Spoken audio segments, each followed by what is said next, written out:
Hey friends, it's Jeff. We're entering a new season. We have started 4 new podcasts on this channel and are working on our second book and hoping to elevate more voices in the Enneagram world over the coming year. If these episodes are important to you, there's 3 things you can do for us. First, you can buy a copy of our first book, Around the Circle, on Amazon for yourself and your 10 closest friends for Christmas. Second, you can review that book or our podcast with a note, 5 stars. This really helps people find our feed. And best of all, you can go sign up as a member at aroundthecircle.org. Even free members get half of the stuff that we post there. So go. Books, stars, memberships. This will allow us to create great content for years to come. Appreciate all you all. Appreciate your notes of encouragement, and may all good things be yours.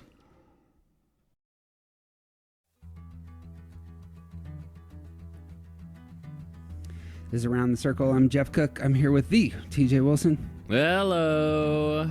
Steph Barron Hall is with us again. TJ. Hey, welcome back. Hi, thanks for having me. To set this up, Steph's book, The Enneagram in Love, is very good. You should pick it up. But in my view, her recent book, Enneagram in Real Life, is really a top 10 Enneagram text. Love the structure, love the heart behind it, and the focus. And the topics addressed are really worthwhile. Steph's a Californian. She's a new mom, and she's an Enneagram 3, and we're always thrilled when she joins us. So we're going to talk arrows today, correct? Yeah. Why don't you just give us your big idea when it comes to arrows, and we can go from there. Sure.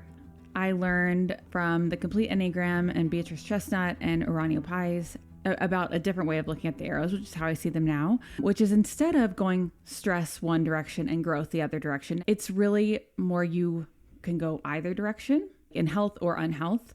And so I talk about the high and low side and how we all automatically go kind of like naturally gravitate toward the low side and have to learn to build the high side. So when I teach arrows now, I try to teach people like, okay, that could be the high side of that arrow. This could be the low side. So we're seeing the low side come out. This is what we would maybe want to cultivate instead. And what I really liked about it was that it aligned with the soul child theory from Sandra Maitri, which if people aren't familiar, that's in her book, The Spiritual Dimension of the Enneagram. I just really liked that perspective. So I got really into the theory of all of it and all of that stuff. You had us until the soul child theory. I don't know where TJ lands on soul child theory. Let's talk about it. Exactly. We're real big on the high side, low side aspects of the arrows. Going to join you there. So this is why I was curious about that, because I think when I was listening to some of the interviews of like typing people, I heard the stress and growth. So I was like, I think that they see it differently. But you're saying, no. Float it, I suppose. Primary terminology for us, and I like your terms, which we'll get to in a second. Primary terminology for us has been stress and security. That is that we naturally move into stressful situation and can engage other parts, other centers with a different degree of emphasis when moving into stress. And the same is true of security.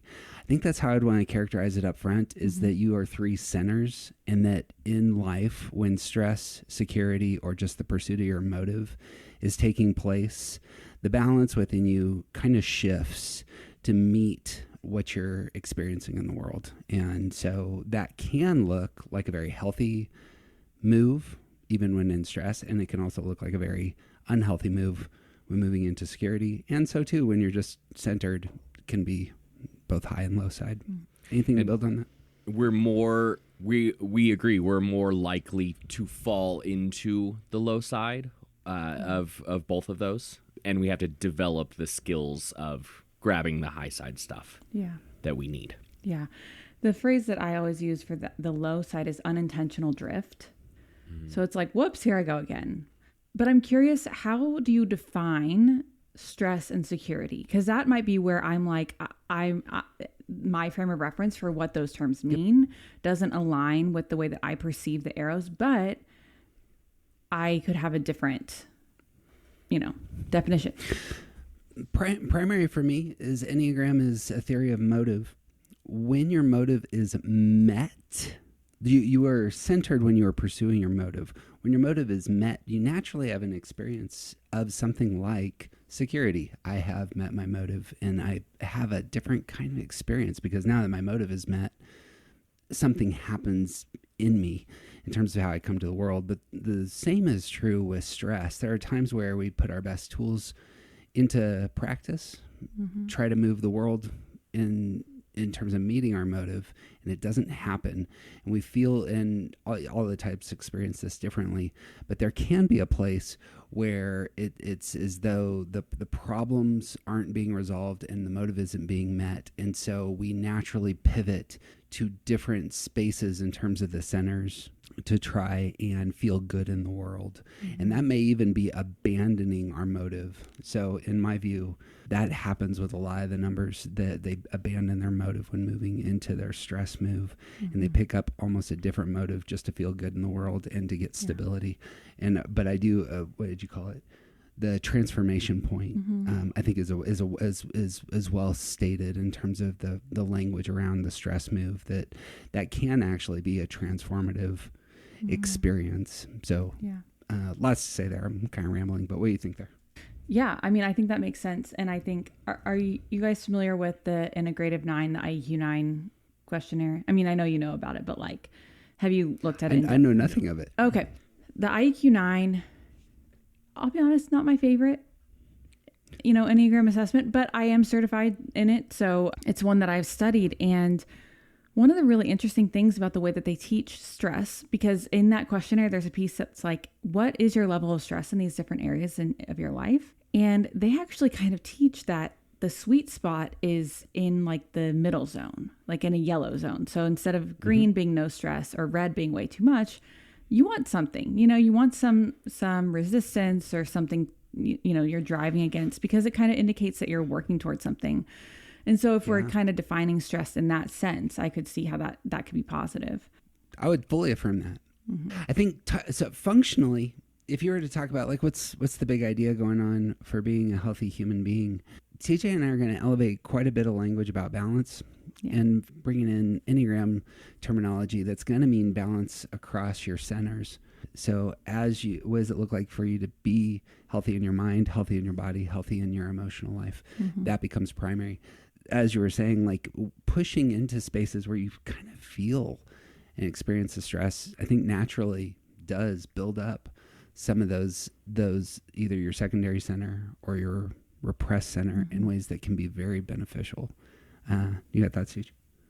I really like the idea that like the stress part is what keeps us alive.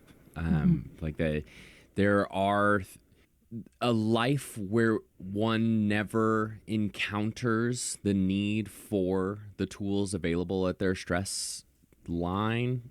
It sounds like the most boring life that anyone could have.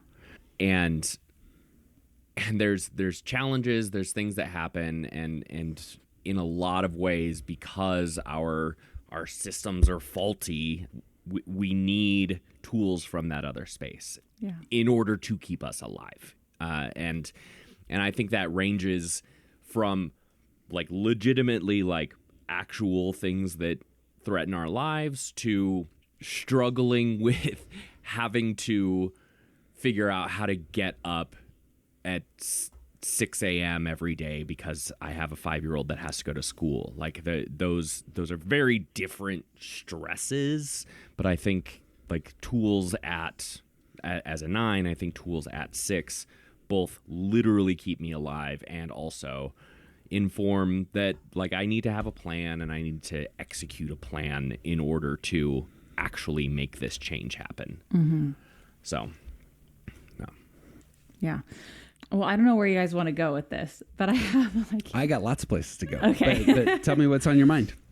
Well, I was thinking about this kind of nuance, I'd say, in kind of a little bit of a different perspective of the soul child theory, right? And actually what I call the recovery point, Beatrice Chestnut calls the child heart point. Basically, I think what can be helpful for people to hear is that when I'm thinking about the direction of the arrows, when I draw the Enneagram diagram, the arrows always go the same direction. You know what I mean? And I think like that there's movement, or that they're going outward from the center. Not going outward from the type. Like they always go the same direction. Yeah. So the inner triangle goes counterclockwise, and then the other numbers are 1 divided by 7. And that's how you get the direction. And so if I say arrow against or arrow with, that way people know what I'm talking about. Because it can be confusing, I think. So the recovery point being the arrow against, the thought process there is that there's something that you need to go back and get, you know? Oh, sure. So almost like that's where the child heart point or the soul child comes in, where there's like something that you need to go back and grasp. And then that will allow you to make the real change to your transformation point. And part of my theory that I didn't put in the book, because a lot of people are like, I don't think that holds water, but I think it does. And I'm curious what you think. The high side of the transformation point has some of the similar shapes and highlights as the high side or the virtue of the type. The virtue of the core of your stress number. Or so So for type 3, veracity is the virtue, and the high side of type 9 has some of the same kind of shapes and highlights of that. We're on board. In our language, we have a whole series about villainy that we think is the low side of security point. We have a whole series about, and we're in the midst of a series about heroism. And we think like our most heroic moments come from the high side of our stress point. And part of that is to get us to the place where we're exposing, embracing the virtue that we need in our center place. Like that those heroic moves come from the high side of our what we call stress. So fully agree. I love that. I'm so glad. And of all things, just I don't know if this needs footnotes. I think a lot of folks have begun both the high-low thinking and those who hold soul child theory end up being the only ones I think that advocate for the stress move as disintegration as opposed to transformation. So just to clean up the language for 2 seconds, transformation and stress go together, dear listener.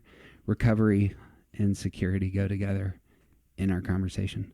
So I think it's up to the soul child folks to kind of build on that. I think there's an idealization of their experience as a youth and that's kind of coming out in the language here. If you say that I've lost something that I need to get back to, I need to recover it. There's a value there in terms of how we function.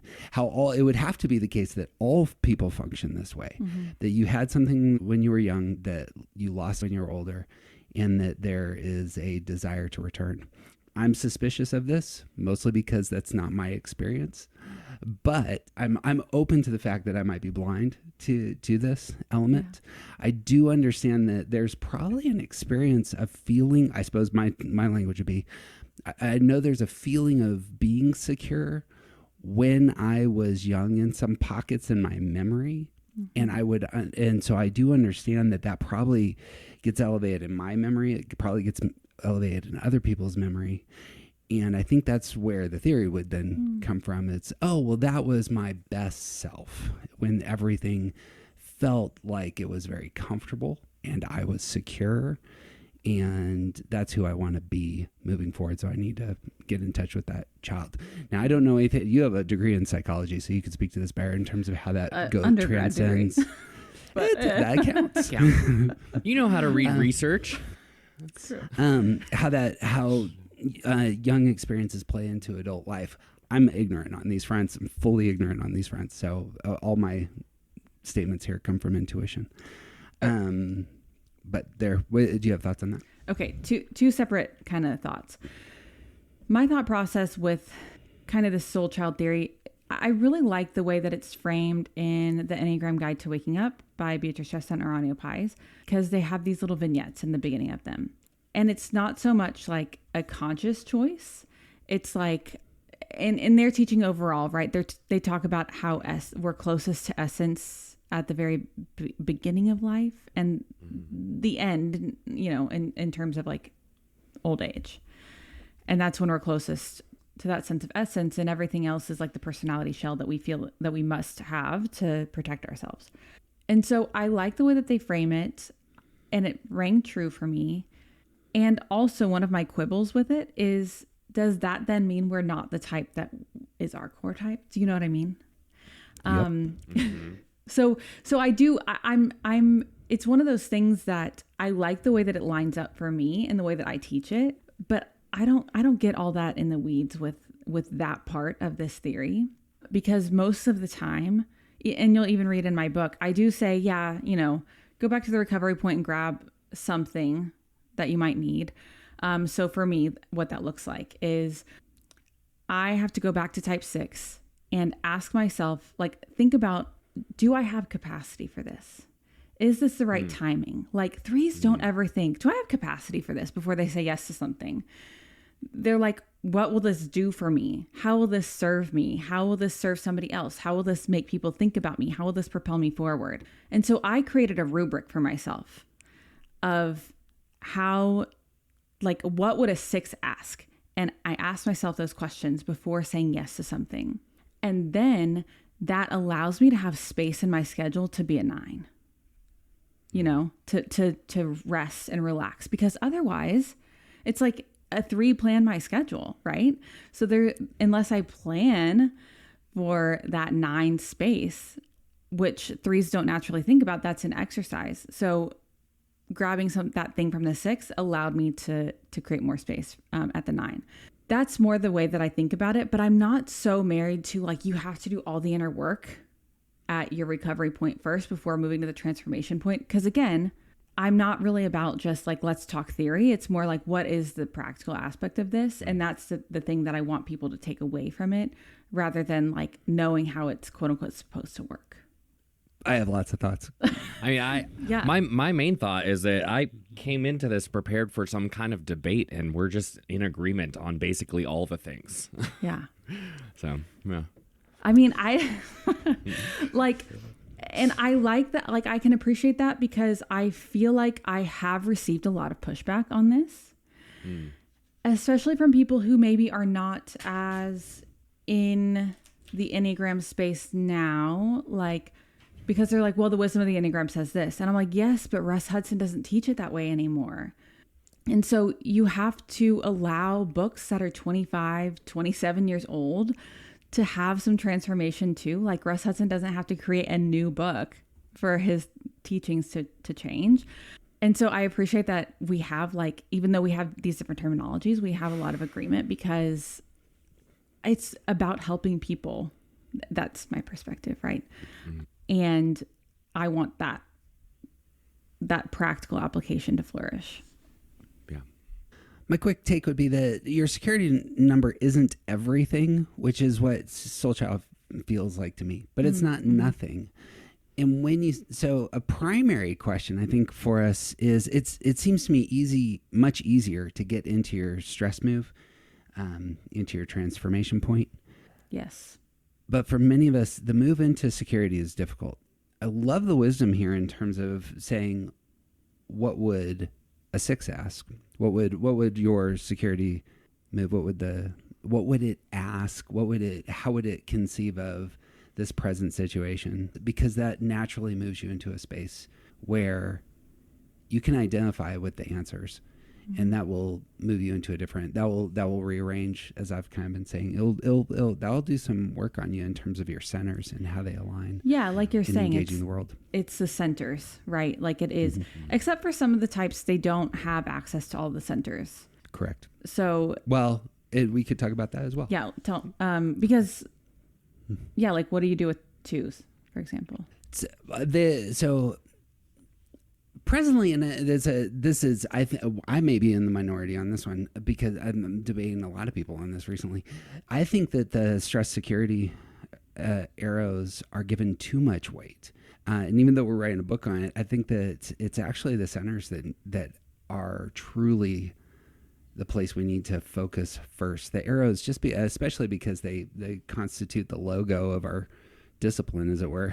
We go like, oh, okay, well these matter most. So 2s still have a mind, still have a connection to their mental life, just because they don't necessarily engage it in the way that we might think with a stress or security move. It's still the case they have a mind. So what does it look like for 2s to get into their mind? It can be a real helpful question. And what ends up happening is you will see answers from how 2s get into their head or how 7s get into their emotional life. Yeah. It's still there. So, I mean, that would be the place I would begin. But I thought you were going to go into skip levels. I thought we were going like, do you know what I mean? Uh-huh. Yeah. That's too much though. The pushback. So TJ is going to make this not a debate. I hear all sorts of things that we disagree with. So I will elevate balance. The things that are there. I do think that so if I was drawing a diagram, I would use arrows going outward from the center, because balance actually is the thing that I'm thinking on those fronts. So as I think each of our types can incorporate the tools of our stress security move and of our wings at some levels, and that has to be, I am very pro the language of unintentional drift and intentional movement, which Steph uses in her book. This is part of the work. That's a primary description of the work of doing Enneagram, is intentionality. Yeah. And that has to be mental intentionality for some of us, or emotional intentionality for some of us, or physical intentionality for some of us. Getting into that kind of perspective when looking at the literature, I think is really helpful. But that would be, if this would lead to my next question, is we've been talking about high side, low side. How do you define high? How do you find low? This is something I get another place. A lot of people push back on the way that I come to Enneagram is on these fronts, because it's prescriptive. Yeah, that's fair. I actually have never gotten pushback on that particular part of it. And I want to circle back to that in a moment, but I also want to say about, the whole bringing the centers into balance, is I definitely agree with you in the sense that we have all sorts of ways that are built in within the Enneagram system, like how the system works, all the facets of the type, like the passion and the virtue and the fixation and the holy idea and the instinct, all these different ways that we can access heart, mind, and body. So it doesn't actually, I don't actually get hung up on the fact that 2s don't have an arrow to the mind center. It was just a way to pick on you. But yeah, so I think that's a good question of high and low. Go ahead. Sorry. For the sake of the podcast, I wanted it to sound like I was smiling. Oh. Yeah. You should pick on me for things. I am open to it. But yeah, I think with the high and low side, that's why I wanted, and so maybe we can start talking about some of the types, but that's why I wanted to say, this is what it could look like if you're hitting the low side of this arrow, and this is what it could look like if you're hitting the high side. Because people, we don't know, right? Like, we don't always know, like, why am I doing this crazy thing? I have an extreme case, which, part of me, not everything is Enneagram, but part of me is like, isn't this an interesting thing? So I learned about 2 years ago that I have OCD, mostly like, fun. Yeah, fun, religious scrupulosity, things like this. But and so that's, anxiety. That's like freaking out about like everything. I mean, that's like a very trite explanation of it. But one of my main compulsions is avoidance. So I'm just like reaching to my arrows. Like, I'm like, let's take this 6 and let's take this 9 and let's,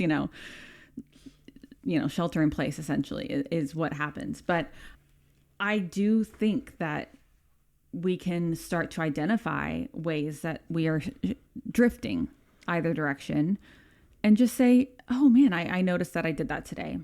Okay. What would it look like for me to grab the other side? And I think that's a choice that we can develop if we get enough space. I assume that I hadn't caught this, but the prescriptive move then on the soul child theory, or this theory, would be that I'm moving from place of transformation to core to recovery. That would be the goal, correct? No, the recovery point would be first. Yeah. You would go back. Did I get my language? Is your recovery, sorry, as a 3, is your recovery point 9 or 6? 6. Yeah. Okay, I got that right. Because that's the direction of the arrows, or that's going against the arrows. Yeah, you go against the arrow. And you want to go against the arrows. And first you grab something, and then you bring it back to your core type, and then you go to the transformation point. That's the prescription. That's what healthy movement looks like. Healthy movement looks like I'm going against the arrows to grab things that I need in order to take them somewhere else. I think the concept is, like sustainable change. Though, I didn't actually prescribe that in the chapters. Like I talked about it in chapter 2 of my book, but in each chapter I didn't actually describe that, because to me, I think what's most important is that people learn to grab the high side of either direction. Like, I don't think you have to go one direction or the other first. I think that's like a nice way to conceive of it. And it's a way that I have needed to do it. But I'm open to the idea that it's not necessarily that. And so I don't want people to feel like I have to do this in order or else I'm not going to get it right. You know what I mean? I want people to feel like I can learn how to do either one. The point is the intentionality. Here's one way that you could go about incorporating intentionality. Mm-hmm. Yeah. The thing I was seeking to say is if it's the case that going against the arrows is what we ought to do, that defines high side. But if you're with us in terms of you can gain from all sides, it invites a new question. Okay, what is the high side then of your stress, security, and center? Okay.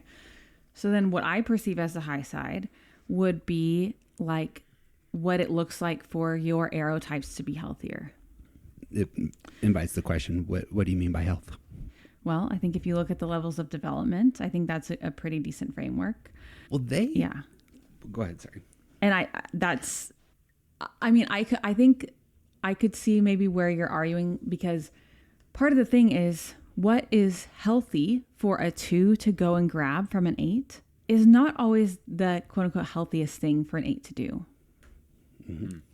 But I think it's a positive quality. And I think maybe that's where I don't have such strong opinions about what's healthy or unhealthy outside of the context. Because I think the context is what really matters.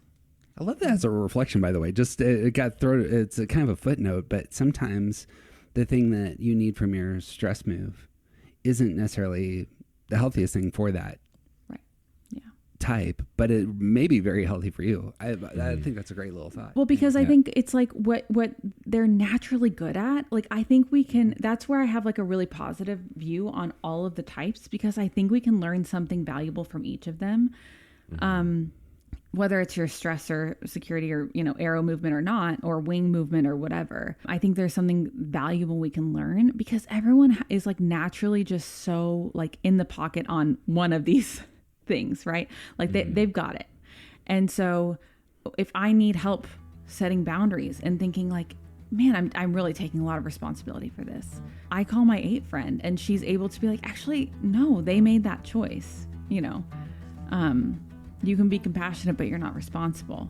And I think that that's so helpful. And so that's kind of the way that it's like a phone a friend. What would an 8 do? Hey friends, this is Jeff. This is the first half of our conversation with Steph. You can hear the entirety of our hour-plus interview at aroundthecircle.org, along with all our long-form interviews with the most informed people that we know. We presently have well over 50 hours of content there, along with our college classes, our audiobook, links to our workshops, and even another podcast feed. So well worth going to check it out. And with that, she's Stephanie Barron Hall. Her book, Enneagram in Real Life, is available at fine bookstores and booksellers online everywhere. She's published by a monster press. This is definitely on a bookshelf someplace. And it's been a pleasure getting to have you again. I'm really looking forward to having our conversation hinted at next week, but we'll see. She's a new mom, and I know how that works. But always a delight talking to you. Thanks so much for having me. This was really fun. Got anything else, TJ? I got nothing, man. I'm Jeff Cook. He's TJ Wilson. See you next time.